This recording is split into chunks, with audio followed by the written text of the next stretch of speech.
না, অবশ্যই এটা দুঃখজনক আমাদের সব প্লেয়ারদের জন্যই।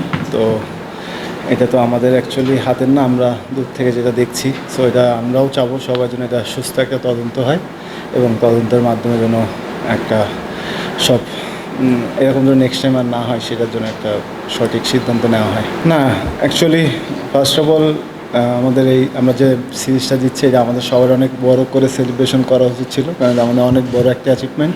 আমরা কতটুকু করছি জানি না, কিন্তু করা উচিত ছিল। আর যেটা বললেন যে তামিম যখন আউট হয়ে গেছে, একটা বড় টিমের সাথে খেলতে গেলে আপনি যত বকডাউন খেলবেন তত তারা আমাদের উপরে চড়াও হয়ে থাকবে। সো ওরা অনেক বেশি চেষ্টা করছিল উইকেট নেওয়ার জন্য। তো আমিও শান্ত নর্মালি যেটা চিন্তা করেছিলাম যে নর্মাল ক্রিকেট খেলার জন্য, অ্যাটাকিং ক্রিকেট খেলার জন্য যেন ওরা আমাদের উপরে না আসতে পারে কখনোই। অবশ্যই অনেক বড় হবে, কিন্তু প্রথমে যেটা বললাম যে আমরা যখন সিরিজ জিতেছি এইটাই অনেক বড় একটা অ্যাচিভমেন্ট, এইটাই আগে সেলিব্রেশন করা উচিত ছিল আমাদের অনেক বড়োভাবেই। আর আমরা যদি 3-0 জিততে পারি এটা আরও অনেক বড় একটা অ্যাচিভমেন্ট হবে আমাদের জন্য। আমাদের সবার লক্ষ্য থাকবে সেটা পজিটিভ ক্রিকেট খেলবো, যারা 3 সাইডে ভালো করবে তারা জিতবে নেক্সট ম্যাচ। হ্যাঁ, এটা শুধুমাত্র আমার জন্য নয়, এটা যে কোনো একটা ব্যাটসম্যানের জন্য যখন হঠাৎ করে একটা ইন্টারন্যাশনাল ক্রিকেটে ম্যাচ খেলতে যায় এটা সবার জন্যই প্রেশার, শুধু আমার জন্য না। সো হ্যাঁ, আমরা ক্রিকেট প্লেয়ার, খেলতে হবে যখনই যে সিচুয়েশানে আসবে সেই সিচুয়েশান অনুযায়ী খেলতে হবে এবং টিমকে একটা ভালো কিছু উপহার দিতে হবে। না, এখন অনেক বেটার, এখন অনেক বেটার। হ্যাঁ, এখন অনেক ক্লিয়ার থাকে সবাই। সো সেটা জানানো বা বোঝানোর চেষ্টা করে যে কী জন্য হচ্ছে এটা। সো এটা টিমেরও একটা এখন গোল আছে, সেই গোলের মধ্য দিয়েই সবাই যাচ্ছে যে কিভাবে কি হতে যাচ্ছে।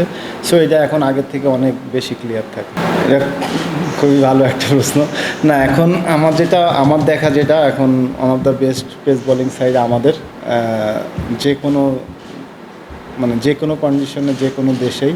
সো এখন আমার কাছে মনে হয় যে কোনো টিম আমাদের সাথে খেলতে গেলে অবশ্যই চিন্তা করবে যে আমাদের যে পেস বোলিং অ্যাটাকটা আছে তাদেরকে নিয়ে, এবং আমরা যদি বাইরেও খেলতে যাই তখনও তারা চিন্তা করবে কি আমরা ফাস্ট বল উইকেট দিব কি না।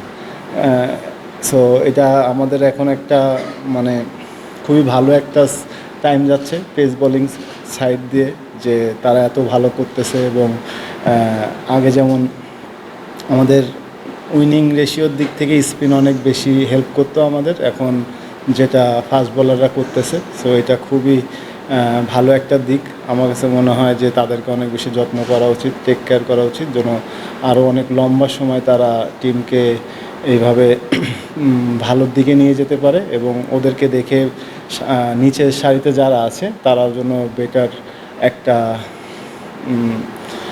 বেটার একটা নিজেকে তৈরি করে যেন আবার তারা পাইপলাইনে এসে তাদেরকে নক করতে পারে, যারা এখন আছে তাদেরকে নক করতে পারে। তাহলে হেলদি একটা কম্পিটিশন হবে এবং ভবিষ্যতেও এটার ঘাটতি হবে না, একটা ফ্লোতে আমরা উপরের দিকে যেতে থাকি। টিভিতে না, দেখেন আমরাই যখন আগে খেলতাম আমার শুরুর দিকে, তখন আমি চিন্তা করতাম যে এই বলারটাকে খেলবো, নেক্সট আবার আরেকটা বলার আছে তাকেও আমাকে ফেস করতে হবে। তো যে কোনো একটা বলারকে আমাকে চুজ করতে হবে যে আমি কাকে অ্যাটাক করব, কাকে সেভ করব। সো এখন বাংলাদেশের ক্ষেত্রে সেম জিনিসটাই অন্যরা চিন্তা করতেছে যে তারা হচ্ছে প্রেশারে আউট হয়ে যাচ্ছে, প্রেশারে একটা ভুল শট খেলে আউট হয়ে যাচ্ছে। সো এটা খুবই দেখতেও যেমন ভালো লাগে, নিজের কাছে ভালো একটা ফিল হয় যে না আমরা নেক্সট এখন তাসকিন মুস্তাফিজ বল করছে, থার্ডে চেঞ্জিংয়ে রানা আসতেছে। সো ওই রকম একটা অভাব থাকে না যে না আবার যখন রানা একটা দিনে একটু উইকেট কম পাচ্ছে সেদিকে মোস্তাফিজ নিয়ে নিচ্ছে। এটা খুব একটা হেলদি একটা জিনিস আছে যে টিমের মধ্যে খুব ভালো একটা সিচুয়েশান যাচ্ছে যে আজকে রানা নিচ্ছে, কালকে মোস্তাফিজ নিচ্ছে, পরের দিন তাসকিন নিচ্ছে।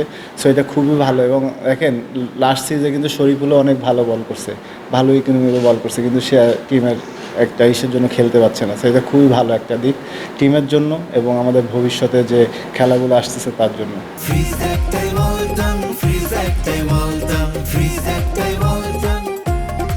না, দেখেন একটা জিনিস সিচুয়েশান থাকে এমন যে আমরা যদি চিন্তা করতাম যে অল্প রান আমরা একটু সময় নিয়ে ব্যাটিং করি, আমরা যদি ওইখানে আরেকটা উইকেট ফল করতাম তাহলে কিন্তু খেলা তাদের সাইডে চলে যেত।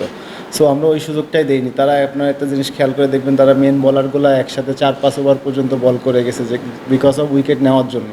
সো আমার আর শান্তর প্ল্যান ছিল এরকম যে মেন 2 বলারকে আমরা উইকেট না দিয়ে কতটুকু মিনিমাইজ করে আমরা বাউন্ডারিজ বা রানটা নিয়ে নিতে পারি।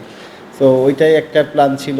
এবং এবং এমন এমন না যে তাদেরকে বুঝতে দেওয়ার যে কোনো উপায় আছে যে আমরা স্লো খেলে খেলা ইনিংসটা বিল্ড আপ লম্বা করার চেষ্টা করব। জাস্ট পজিটিভ থেকে কিভাবে রানটা নেওয়া যায় ওইটা একটা প্ল্যান ছিল। হ্যাঁ, অবশ্যই যেত, কিন্তু আমি যে সময় খেলেছি, হ্যাঁ, হয়তোবা আমি 50-এর পরে গেলে হয়তোবা এই কথাটা নাও আসতে পারতো, কিন্তু আমি চিন্তা করেছিলাম যে আমি যে শটটা খেলছি আমি ওই শটটাতে আমার সাকসেস রেট বেশি, এই জন্য আমার কাছে মনে হয়েছে এই সময় আমি খেলেছি।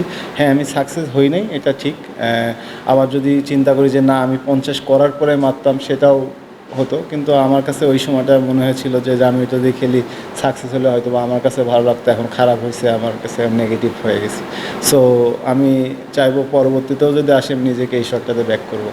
অবশ্যই দেখেন, যে কোনো একটা ওয়ার্ল্ড কাপ শেষ হয়ে গেলে তখন নতুন করে এক টিমরা চিন্তা করে যে নেক্সট ওয়ার্ল্ড কাপে কীভাবে যাব, কীভাবে ভালো করা যায়, একটা প্ল্যান করা লাগে। তো মোস্তাফিজ যে কথাগুলো বলেছে অবশ্যই সঠিক।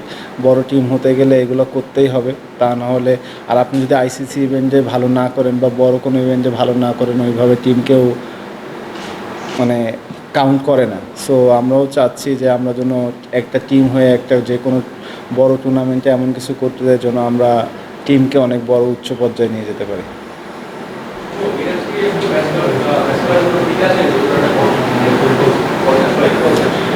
মিরাজ টিমের সাথে জয়েন করেছে, এখনও তাকে ডক্টররা দেখছে। সো এখনও কালকে পর্যন্ত সময় আছে। সো টিমের সাথেই আছে, সে ভালো আছে। না, অবশ্যই না খেললে তো একটা আলাদা রকম মাইন্ডসেট থাকে, আর খেললে একটা আলাদা মাইন্ডসেট থাকে। তো মাইন্ডসেট এমন ছিল যে যখনই সুযোগ আসবে তখনই নিজেকে প্রুভ করতে হবে, নিজেকে আবার নতুন করে তৈরি করতে হবে। সো সেই তৈরি করার জন্য বাকি যে সময়গুলো প্র্যাকটিসে ছিল ওইগুলোতে মাইন্ডসেট করেছিলাম যে কিভাবে আমার কোন জায়গাগুলো ফল্ট আছে ওইগুলো নিয়ে কাজ করা এবং নিজেকে আরও স্ট্রং করা।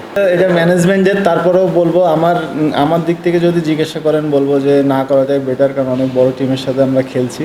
সো 3-0 জিতাটা অনেক বড় একটা অ্যাচিভমেন্ট হবে। তো যারাই বেস্ট আছে তাদেরকেই খেলানো উচিত। এটা আমার সাথে ডিসকাশন হয় না ভাই। সো এটা ক্যাপ্টেন কোচরা বলতে পারবে। Thank you.